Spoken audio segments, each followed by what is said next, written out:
ಕೇವಲ ಇದೊಂದು ಸುದ್ದಿ ಅಲ್ಲ, ಎಷ್ಟೋ ಕಳ್ಳರಿಗೆ ಇದೊಂದು ಎಚ್ಚರಿಕೆಯ ಗಂಟೆ. ಜಸ್ಟ್ ಇಮ್ಯಾಜಿನ್, ಒಂದು ಮೊಬೈಲ್ ಕದ್ರೆ ಏನಾಗಬಹುದು, ಪೊಲೀಸರು ಅರೆಸ್ಟ್ ಮಾಡಬಹುದು, ಬೇಲ್ ತಗೊಂಡು ಆಚೆ ಬಂದು ಅದೇ ಕೆಲಸ ರಿಪೀಟು.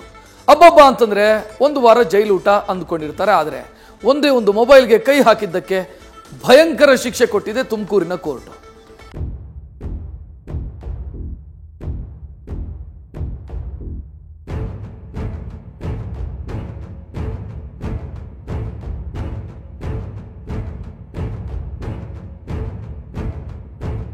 ಇದೊಂದು ಡಿಫರೆಂಟ್ ಕಥೆ.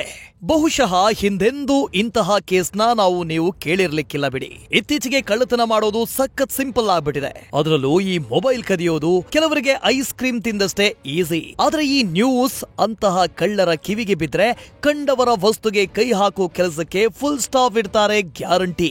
ಯಾಕ್ ಗೊತ್ತಾ? ಕದ್ದಿದ್ದು ಒಂದೇ ಒಂದು ಮೊಬೈಲ್, 7 ವರ್ಷ ಜೈಲು. ಆ ಕಳ್ಳನಿಗೆ ಕನಸಲ್ಲೂ ಊಹಿಸಿರದ ಶಿಕ್ಷೆ ಕೊಡ್ತು ಕೋರ್ಟ್.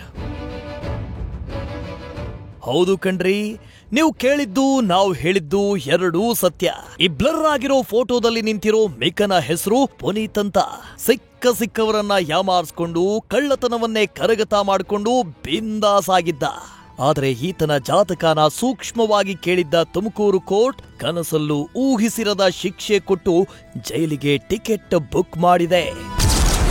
ಅಷ್ಟಕ್ಕೂ ಈ ಖತರ್ನಾಕ್ ಪುನೀತ್ ತುಮಕೂರಿನ ಹುಡುಗ. ಕಳ್ಳತನ ಮಾಡೋದ್ರಲ್ಲಿ ಪಂಟರ್ ಆಗಿದ್ದ ಇವನು ಡಿಸೆಂಬರ್ 28, 2020ರಲ್ಲಿ ಒಂದು ಕಳ್ಳತನ ಮಾಡಿದ್ದ. ತುಮಕೂರಿನ ನಾಮದ ಚಿಲುಮೆ ಬಳಿ ಫೋಟೋ ತೆಗೆದುಕೊಳ್ತಾ ಇದ್ದ ಅಮಿತ್ ಹಾಗೂ ದಿಲೀಪ್ ಚೌಧರಿ ಎಂಬ ಇಬ್ಬರು ಯುವಕರಿಗೆ ಡ್ರ್ಯಾಗರ್ ತೋರಿಸಿ ಹೆದರಿಸಿ ಮೊಬೈಲ್ ಕದ್ದು ಪರಾರಿಯಾಗಿದ್ದ. ಆ ದಿನ ಓಪೋ F15 ಮೊಬೈಲ್ ಕಳ್ಳತನ ಮಾಡಿದ್ದ ಪುನೀತ್. ಈ ಬಗ್ಗೆ ಕ್ಯಾತ್ಸಂದ್ರ ಪೊಲೀಸರು ಪ್ರಕರಣ ದಾಖಲಿಸಿ ಕೆಲ ಹೊತ್ತಲ್ಲೇ ಚೇಸ್ ಮಾಡಿ ಮೊಬೈಲ್ ಕೂಡ ರಿಕವರಿ ಮಾಡಿಕೊಂಡ್ರು.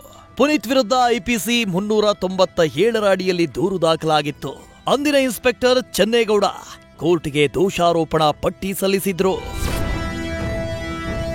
ಇನ್ನು ಇದೇ ಕೇಸ್ ಬಗ್ಗೆ ಸರ್ಕಾರಿ ಅಭಿಯೋಜಕಿ ಲಾಯರ್ RT ಅರುಣಾ ವಾದ ಮಂಡಿಸಿದ್ರು. ಸದ್ಯ ವಾದ ಪ್ರತಿವಾದ ಆಲಿಸಿದ ನ್ಯಾಯಾಧೀಶ ಜಯಂತ್ ಕುಮಾರ್ ಅಂತಿಮವಾಗಿ ಈ ಕೇಸ್ನ ತೀರ್ಪು ಕೊಟ್ಟಿದ್ದು ಮೊಬೈಲ್ ಕಳ್ಳತನ ಮಾಡಿದ್ದ ಪುನೀತ್ಗೆ ಬರೋಬ್ಬರಿ ಒಂದಲ್ಲ ಎರಡಲ್ಲ 7 ವರ್ಷ ಜೈಲು ಶಿಕ್ಷೆ ವಿಧಿಸಿದ್ದಾರೆ. ತನ್ನ ಹತ್ರ ಇದ್ದಿದ್ದ ಒಂದು ಡ್ರ್ಯಾಗನ್ ಇಂದ ಕುತ್ತಿಗೆ ಹತ್ರ ಇಟ್ಬಿಟ್ಟು ಹೆದರಿಸಿ, ಕೊಡು ನಿನ್ನ ಹತ್ರ ಇರ್ತಕ್ಕಂತಹ ಮೊಬೈಲ್ನೇ ನನಗೆ ಕೊಡು ಅಂತ ಕೇಳಿದಾಗ ಅಲ್ಲಿ ಪುನೀತ್ ಅಮಿತ್ ಅನ್ನೋನು ಹೆದರ್ಕೊಂಡು ತನ್ನ ಹತ್ರ ಇದ್ದಂತಹ ಮೊಬೈಲನ್ನು ಕೊಡ್ತಾರೆ.